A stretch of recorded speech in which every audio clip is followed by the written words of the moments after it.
कतली हाई तो छोड़ी ना दूसरा बेली गई।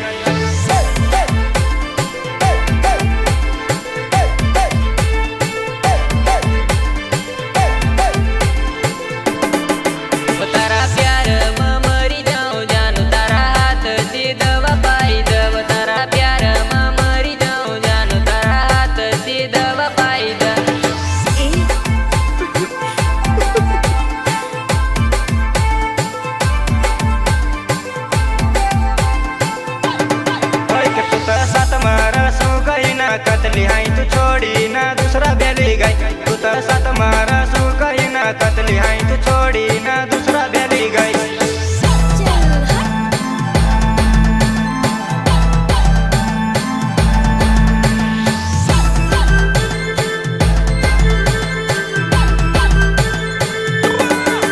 तू तो साथ मारा सू कही ना कतली हाई तू छोड़ी ना दूसरा बेली गई। तू तो साथ मारा सू कही ना कतली हाई तू छोड़ी ना दूसरा बेली गई।